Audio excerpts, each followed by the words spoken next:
Welcome back, StewHeads. I'm your host, Steve. And I'm Leah. And in honor of World Octopus Day, coming up on October 8th, Can't wait. We are dedicating this episode to our amazing 8-armed aquatic friend, the octopus. If you have an appetite for intriguing and bizarre true stories, then pull up a chair and grab a spoon for a curious helping of Remnant stew.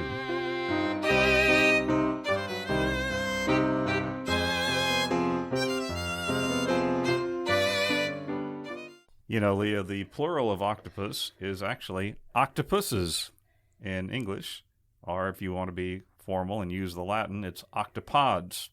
However, many people have mistakenly called them octopi. Right. That's not correct and considered an insult in some parts of the ocean, so don't go around saying octopi to a group of octopuses. And I just want to know, who decides these things? A bunch of lexicographers somewhere. Because octopuses, octopi, octopods, they're all awkward.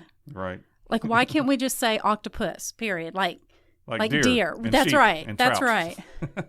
But for the sake of this episode, it's going to be octopuses. Right. So when I created Remnant Stew, I chose an octopus to feature in our logo. It's because it's one of my favorite animals. They're so intelligent. They're incredibly Correct. intelligent and curious, and sometimes they even appear to be cheeky. Yeah, they do. We'll have some stories that give that appearance here in just a little bit. They have developed, I mean, it just seems like they have these personalities, these unique personalities, and I'm fascinated with them. So in honor of World Octopus Day, we bring you a plethora of amazing octopus facts and stories. And I just realized I haven't prepared my house yet. I haven't decorated for World Octopus Day. Well, our first story comes to us from the ocean. Figure that one out. Actually, off the coast of New Zealand, there is a diver named Victor Huang. He was trying out his shiny new Panasonic Lumix camera just off the coast of Wellington, New Zealand. And he was attempting to get video of a large wild octopus. And all of a sudden, the octopus snatched up his camera from him, took it out of his hands, and swam away with it while it was still recording, while it was still turned on. Filmed a whole chase scene for the camera that lasted several minutes.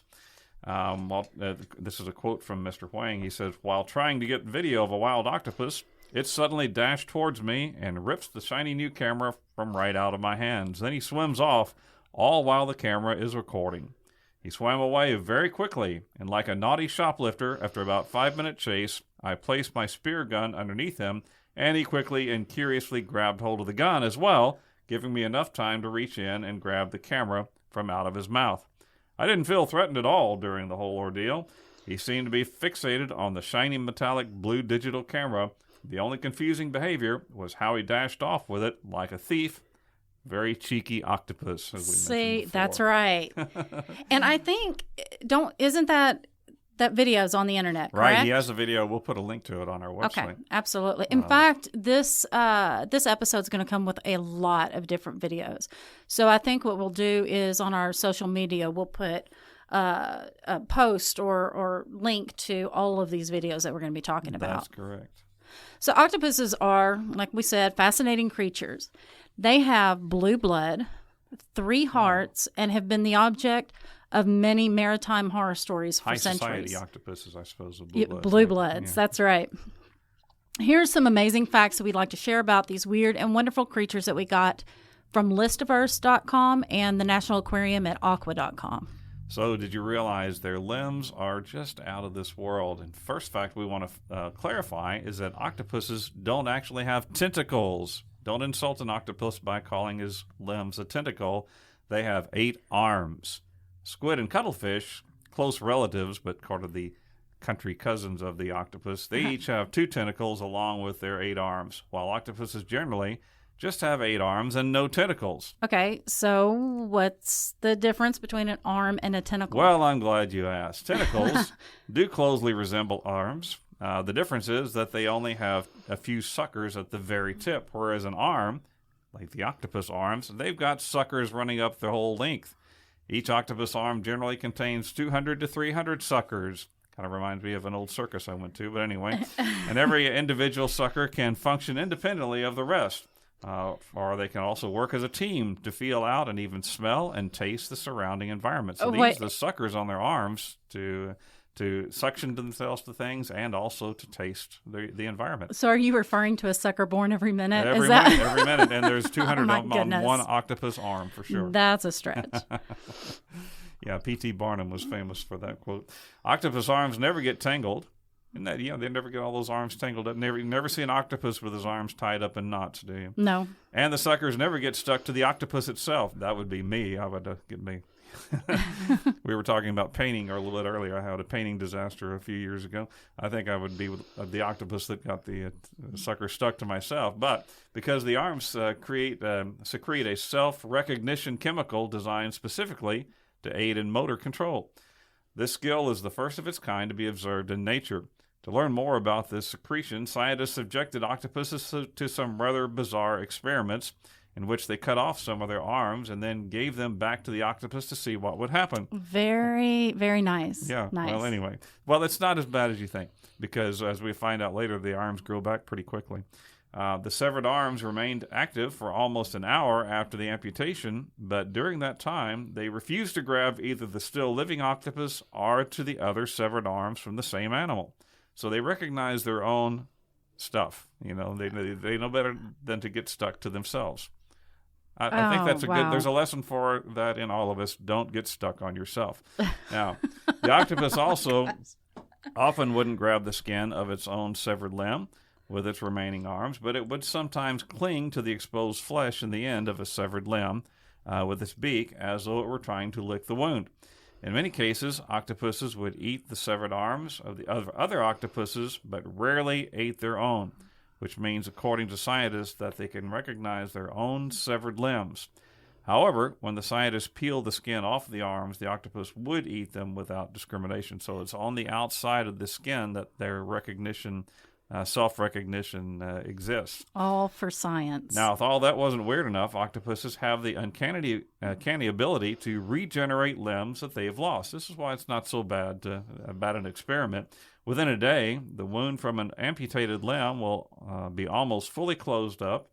Once the wound has healed, cells and nerves form a little bulge at the amputation site, which slowly develops into a perfect replica of the original limb over the next few months. So we wouldn't really want to make a habit of that, but for understanding the creatures better, it was not like it was debilitating the octopus for a long period of time. That's still pretty intense.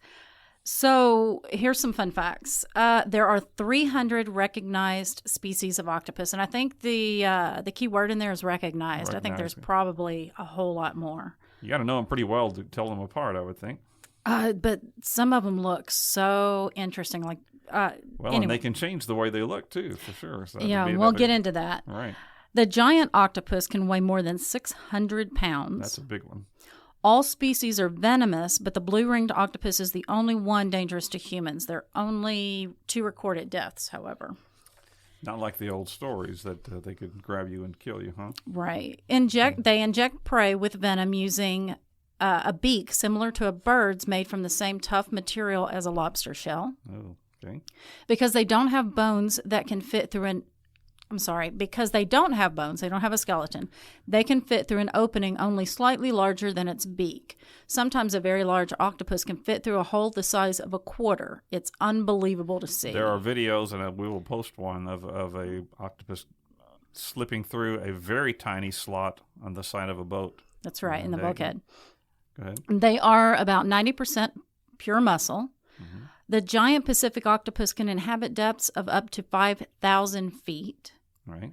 And 100,000 is the maximum number of eggs a female octopus can lay. But I think that would be enough. Right? But the average litter is only 80. So that's a lot of kids to take care of.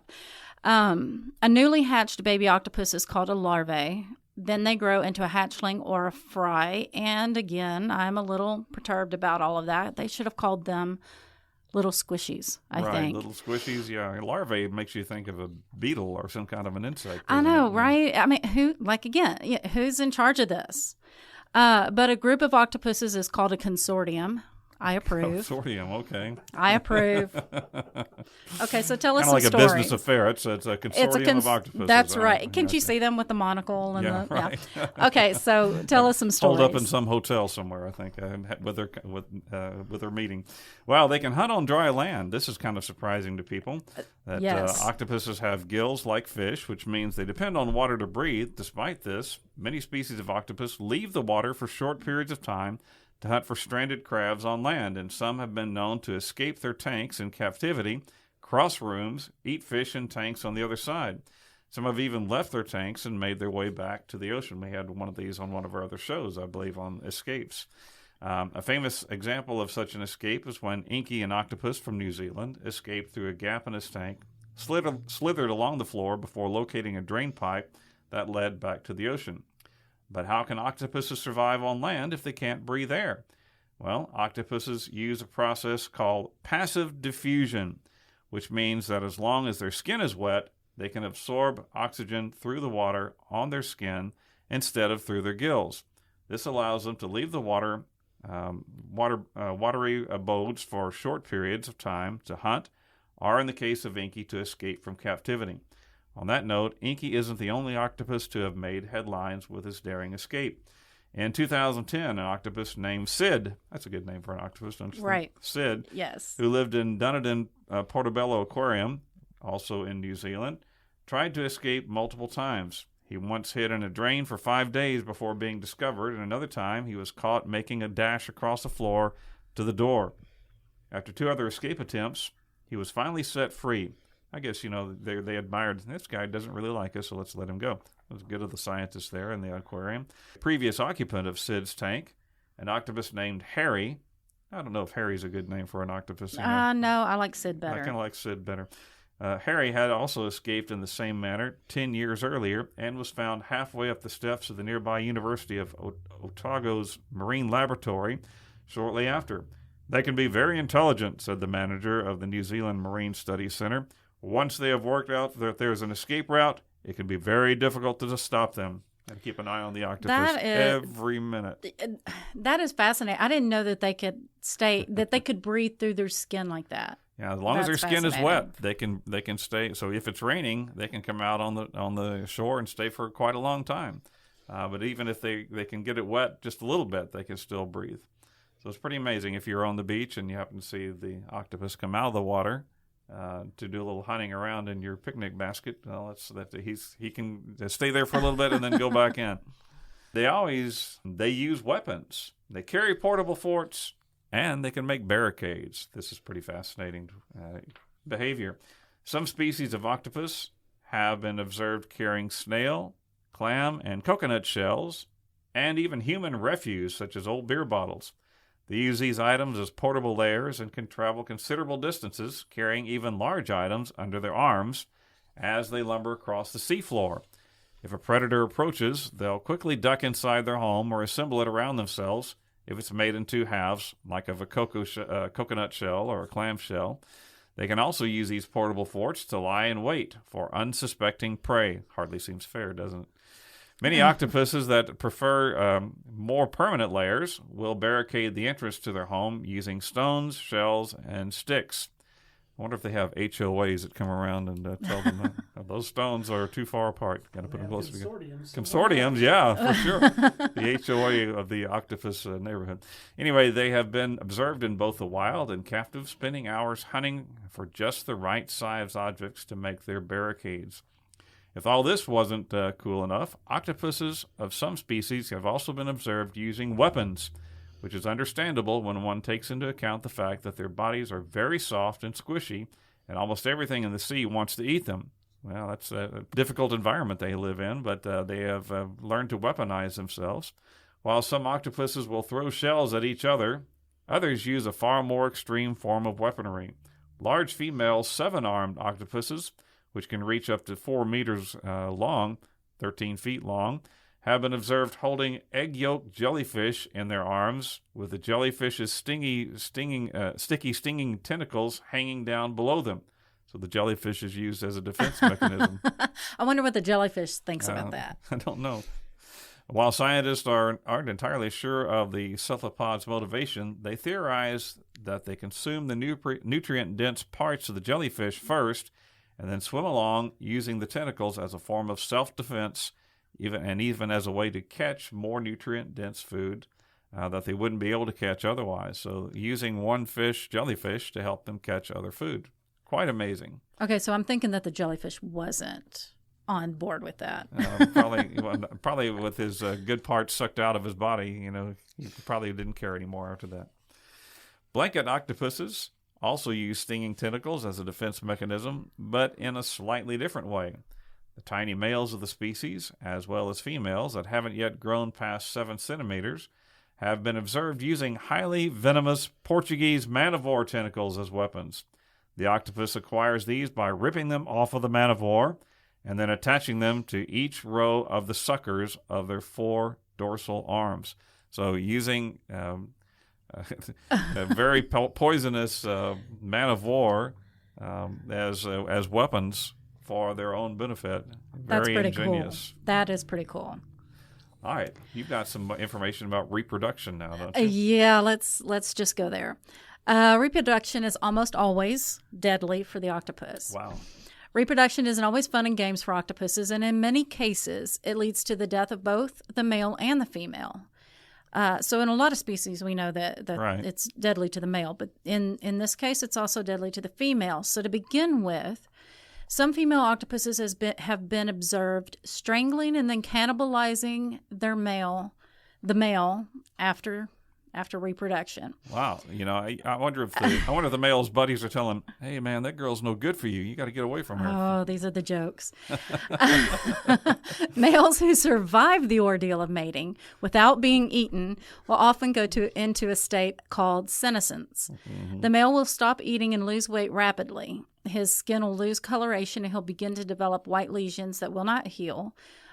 He will then lose coordination and eventually be eaten by a passing predator or sometimes even crawl onto the beach to die. Wow, that's a rough way to go. But for the female, death is much slower. She'll find a safe place to lay her eggs, and some species lay hundreds of thousands of eggs at a time. Wow. Once she has laid them, she'll guard them tirelessly while continuously cleaning and caring for them. Darn kids. This process takes months. I do and do for you, and what thanks do I get? That's right. This process takes months, and the female will refuse to eat anything during this time, so her body will begin to digest itself as she slowly starves to death. One species of deep-sea octopus has the longest brooding time of all known animals on Earth. In May 2007, researchers at the Monterey Bay Aquarium Research Institute observed a brooding octopus clinging to a rocky ledge in the Monterey Canyon about 1,400 meters or 4,600 feet below the ocean surface. Well, they really go deep. That's right. The researchers returned to her brooding spot multiple times over a period of 4.5 years. Wow, that's a long time. As she slowly grew more pale and haggard looking while caring for her eggs. The last time they saw her was in September 2011. When they returned after that, nothing was left but her empty egg cases. So she's spending 4.5 years caring birth. for that's right, caring for these right, these and eggs. raising, caring for the young until they're able to care for themselves. Wow. And when the eggs finally hatch, the female uses water jets from her gills to push the baby octopuses, squishies, into the ocean. Once this is accomplished, she will succumb to senescence herself and the effects of starvation, swimming around aimlessly until she dies or is eaten. Wow, it's once they reproduce, then it's not a very happy life. That's right. It seems like it's just a one-off thing for them. So once they reproduce, that's the end of their lives. It's not like the kids are out of the home. Let's go on vacation and travel and see the country. It's just bloop. That's it. Wow. No RV traveling. No RVs. Okay. You're on your own now. Too bad. Well, now this may make sense because of that consortium that we heard about earlier, but they actually have a legal status. Afforded usually. They're an LLC? Yes, could be. Good one, Phil. They have a legal status previously afforded only to vertebrates. While it may seem obvious that to many of us, that animals have a type of consciousness, though it may be very different from ours, it has taken science a while to officially catch up. In July 2012, octopuses became the only invertebrates to get the shout-out in the Cambridge Declaration on Consciousness. This declaration lists the animals recognized by neuroscientists as possessing the neurological substrates of consciousness. In other words, animals that tend to show the tendencies of having a conscience, an awareness. Later in 2013, cephalopods became the first invertebrates protected under the European Union's Protection of Animals Used for Scientific Purposes directive. Cephalopods, especially octopuses and squid, have been used extensively in animals experimentation for centuries, but until recently, their welfare had been largely disregarded in EU regulations. The new directive calls for the same EU legal protection previously afforded only to vertebrates. So no more chopping up their arms and feeding it to... we put an end to that. So, good. Yeah. That makes me happy. Well, that's good. Under the new rules, all experimental procedures likely to cause pain, suffering, distress, or lasting harm to any live cephalopod, adult or juvenile, must be regulated.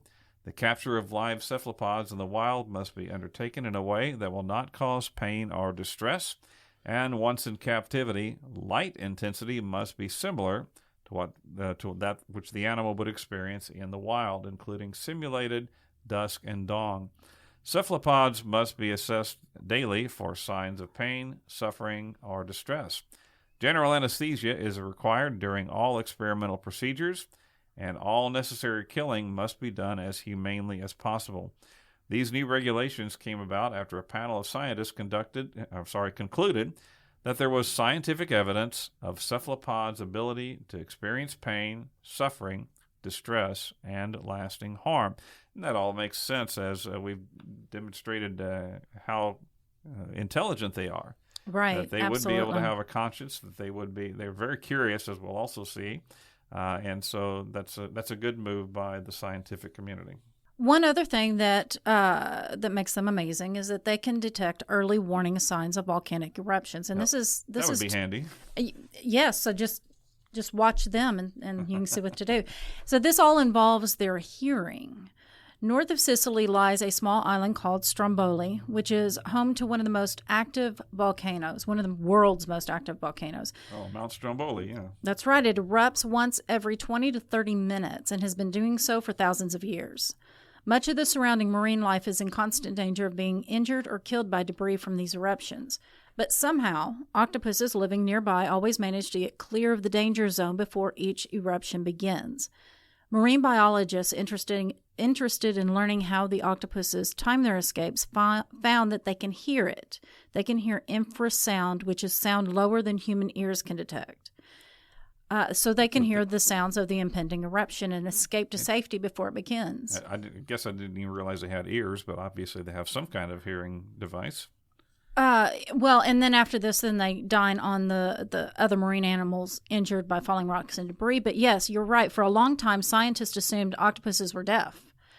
I guess because they don't have any visible ears. Right. I don't know. Yeah, for sure. However, new research shows that they and many other cephalopods hear so well that noise above a certain frequency can actually maim them. Ooh. Which can lead to their deaths in the wild. Researchers administered noise to octopuses in captivity in the form of a pitch sweep from 50 to 400 hertz at a volume equivalent to a balloon popping. Ouch. That would be bad. Yeah, so maybe this was before they... Yeah, obviously before the research. They made these changes on research.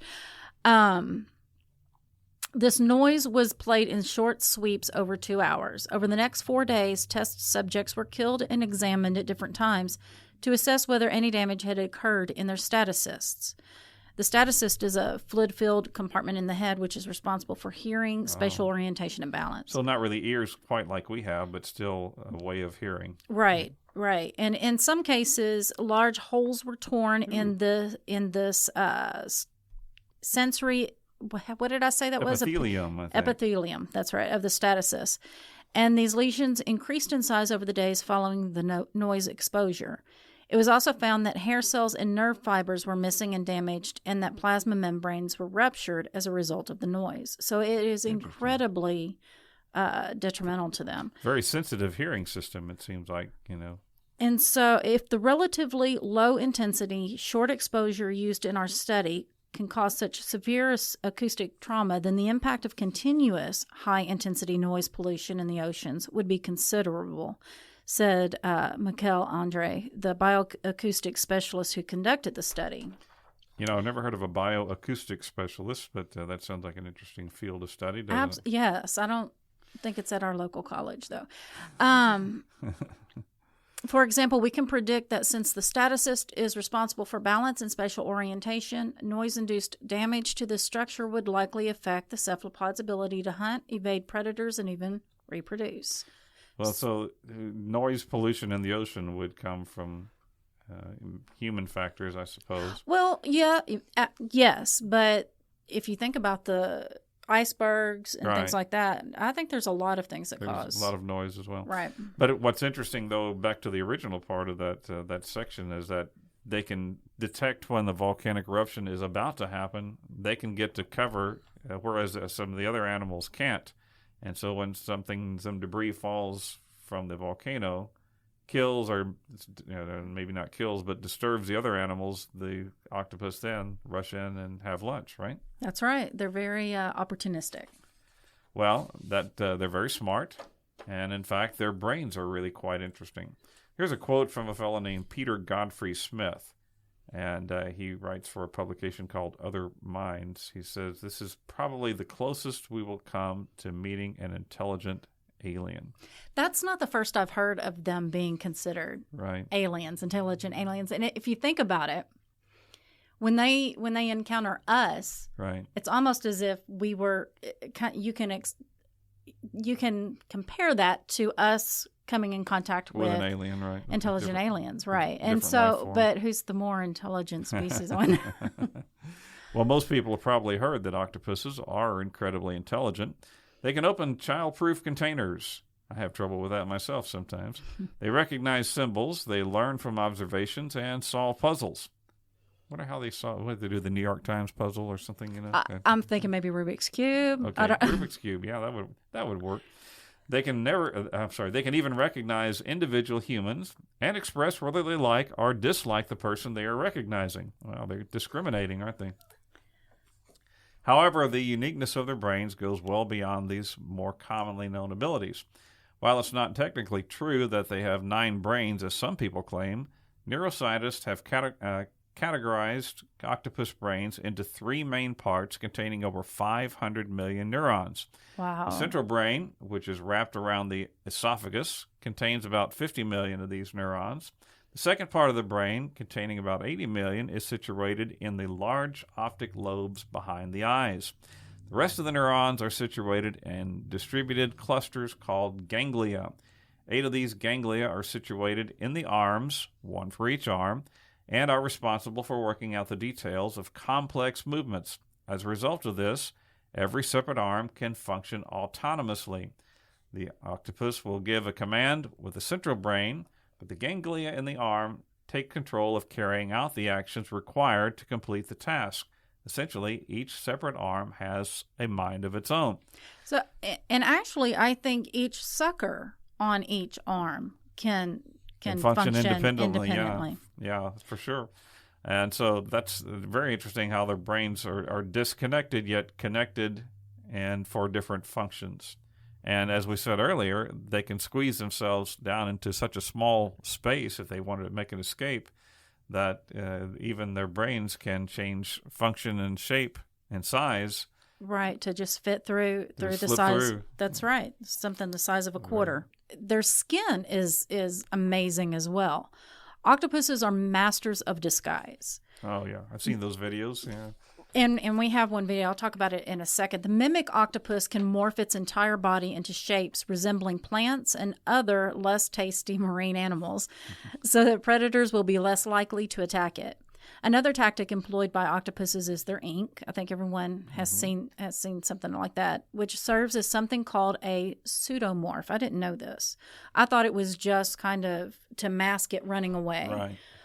When escaping a predator, an octopus will shoot out a jet of viscous ink that elongates into a shape resembling the twisted arms of said octopus. So when it says ink, it's not ink like in a pen. Like in a pen, it's ink that's it's very viscous, so it's like honey or whatever. It's got thick. It's thick and so as you can imagine, it elongates into shape resembling the twisted arms of said octopus. So it kind of mimics as it goes into the water, it mimics the way an octopus will move. It makes it look like an octopus is there when it's already gone. That's right. This disorients the predator while its would-be meal shoots off in a different direction, using water jet propulsion, by the way, which is how they push water through its gills to shoot off. That's how they move, right? Mm-hmm. The most remarkable disguise octopuses possess, however, is their own skin. And this is just unbelievable Pretty to amazing. see, which can take on many different colors, patterns, and textures in milliseconds to blend perfectly with the surrounding environment.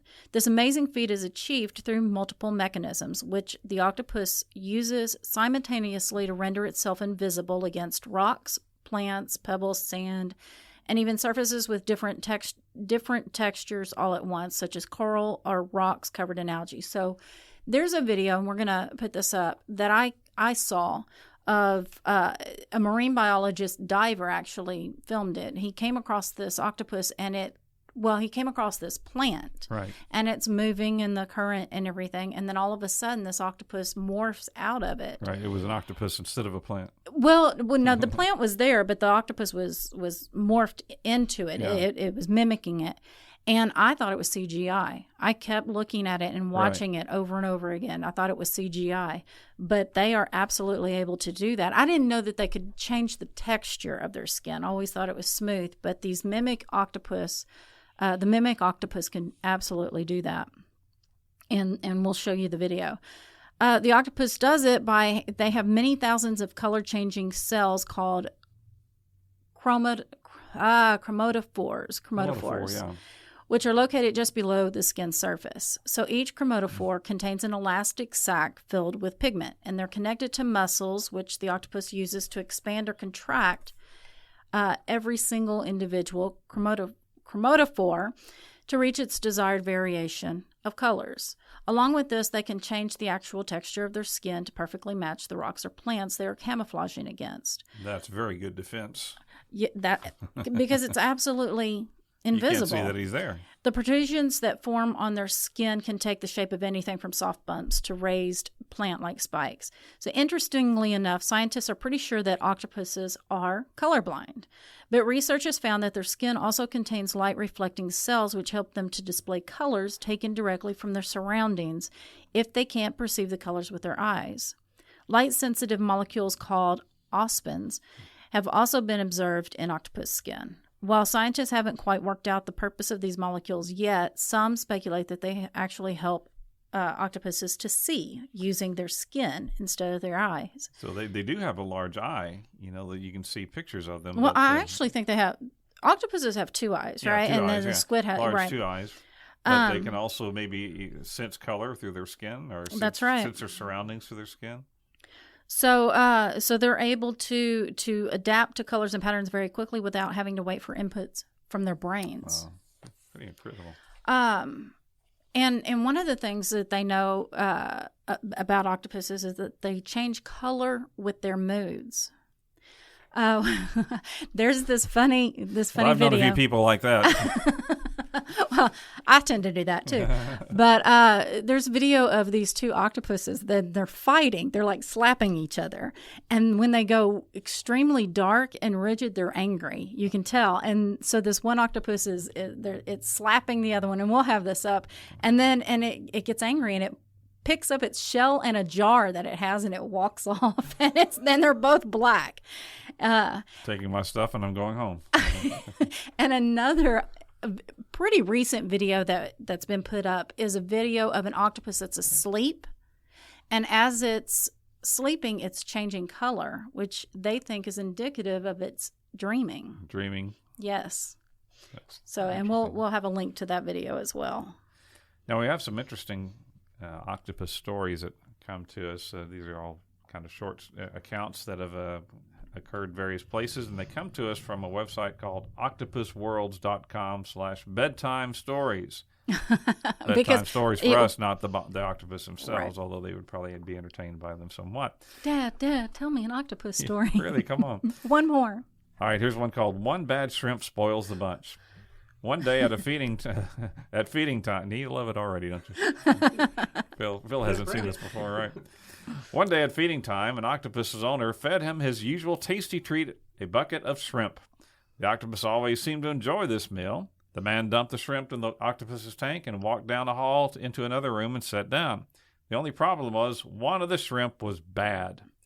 The octopus smelled their food with their suckers on their arms, and when the octopus detected the bad shrimp, he climbed up out of the tank with the shrimp in tow. Then he crawled all the way down the hallway and into the room where the owner was. He took the shrimp up in one of his arms and threw the bad shrimp off the owner's desk. Then he crawled back down the hall and back into his tank. The octopus felt the need to send a message to his owner. He knew where the shrimp had come from and stamped this one, "Return to sender." The octopus knew that he could escape at any time, but he didn't want to miss his next delicious shrimp meal. I gotta just say, Steve. Yeah. This shrimp, it is no good. How dare you serve the shrimp to me? Steve and I research these stories and write it, but this is all new to Phil. He hears it when you hear it. So Really he's over here amazing. laughing. Good The late night fisherman. Octopuses can squeeze out of the smallest openings by changing the shape of their entire bodies. Even a large octopus can squish himself down to a fraction of his normal size and shape. Most times, octopuses that escape are just curious and want to see what's outside the tank. At one aquarium, workers kept noticing the fish that were missing out of another tank, and they disappeared during the night, and they couldn't figure it out. The workers searched high and low, but could not find where the fish had disappeared to. Well, this octopus made it a game to escape his tank, crawl over to the other tanks that held the fish, and he would snack, like a midnight snack. He observed the workers every night, checking on all of the sea creatures, and he would wait for them to finish their rounds and leave the aquarium. Then he would spring into action. He crawled across the floor to the fish tank, grabbed himself a fishy snack, and then he would crawl right back into his tank and close the lid before anyone was the wiser, because he wasn't raised in a barn, you know. Right. Let's close it all up. It took the workers a long time to figure out what was happening to all the fish. It kind of makes me wonder about the workers there. I think he would have been suspicious, but all right, go ahead. With the wet trail across. I don't know. Maybe he did it in time for it to dry. I don't know. Further note, the octopus wrote on the sand, "The cat did it." Eventually, the workers had to tape his tank shut to keep him from escaping and eat all the other exhibits. Right, yeah. We had all these great fish for you to look at, but they disappeared. Well, here's an octopus. Look at him. Somehow the octopus, he's got his workouts. So I don't know. He's not growing much. Yeah. Well, here's another interesting case about an octopus that seemed to want to pose for an artist. Octopuses can have quite a personality. In the wild, they usually live alone, but they are often intrigued by human visitors. They like to put on a show for anyone that is watching.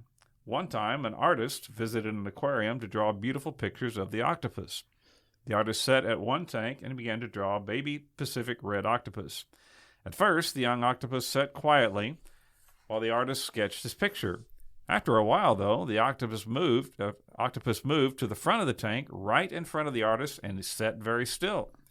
The octopus knew the artist was observing him and obliged by coming out into the open and lying still. Then the octopus started moving his arms around in different graceful poses. He would straighten his arms out, then slowly curl them up in different ways. He would turn left, turn right, and then stop. I think they do that in Milan during Fashion Week, don't they? Yeah. He seemed to dance around his tank so that as to give the artist plenty of time to draw. He would even stand as straight as a statue so the artist could draw him. So the octopus was striking a pose for the artist. Draw me like one of your French octopuses. Right. Draw me like one of your French octopuses. Oh, octopuses also can be very handy. They build and decorate their own dens out of seashells. They can even make a door that they close behind them to keep predators out. They have made tools out of shells and coconuts, and at the Santa Monica Pier Aquarium in California, one tiny octopus made a daring escape attempt. This octopus was tired of her small tank and missed her days floating happily along the ocean floor. Well, she decided she wanted to make the entire aquarium into one big ocean for all the sea creatures at the aquarium to enjoy. She crawled out of her tank and discovered a pipe that fed water into the tank. There was a lever on the pipe that controlled how much water flowed out. Uh-oh. Well, the octopus crawled up the pipe, turned on the lever, and dumped hundreds of gallons of water into the aquarium. The octopus loved swimming around in her own tiny little ocean. She wasn't trying to get away. She just wanted to have some fun. There you go. If you can't go to the ocean, bring the ocean to you, for sure. So she wanted to see all the other exhibits. That's right. Right. Move it around. Well, now, this probably happened during summer vacation for the octopuses because they got bored. This octopus got bored. And when they get bored, they find fascinating ways to entertain themselves. In Germany, an octopus named Otto, which I think that's a great name for an octopus, Otto taught himself how to squirt water out of his mouth and outside of his tank. He would inhale a large amount of water and then breathe it out in a fast stream. Otto began using his newfound talent to squirt a light above his tank to disable the light in the whole aquarium. When the aquarium was closed, Otto discovered a lot of other fun games to keep him occupied. He likes to juggle the other small creatures that live in his tank. Well, you'd think octopus would be great at juggling it with all the arms, right? Toss the rocks from the bottom of his tank around and even remodeling the tank by changing the place of its belongings. So, yeah, he gets bored, same old thing. Let's change things up a bit. It's time to redecorate. Time to redecorate. Now, this one's called the food critic. Octopuses don't have big claws or sharp teeth to defend themselves.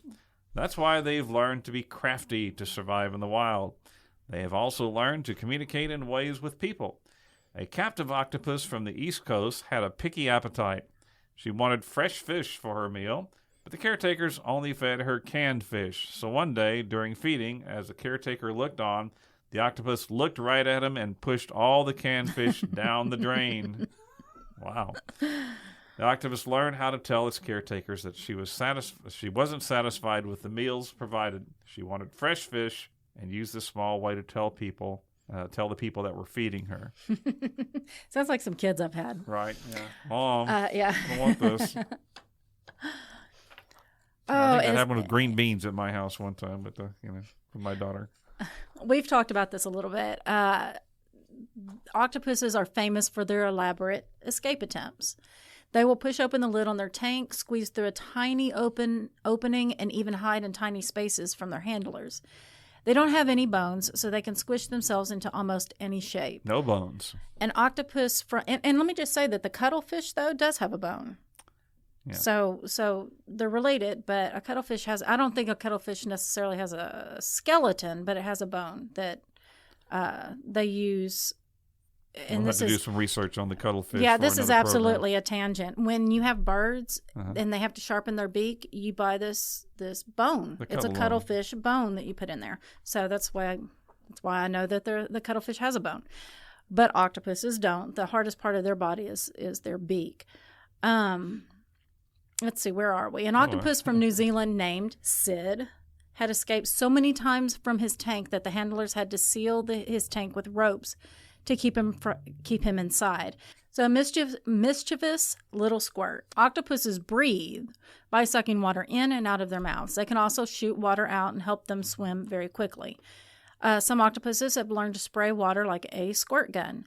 An octopus from New England, or no, not from New England, from England, I wonder if it had an accent, was given the nickname Squirt because he thought it was very funny to squirt water at everyone who passed by his tank.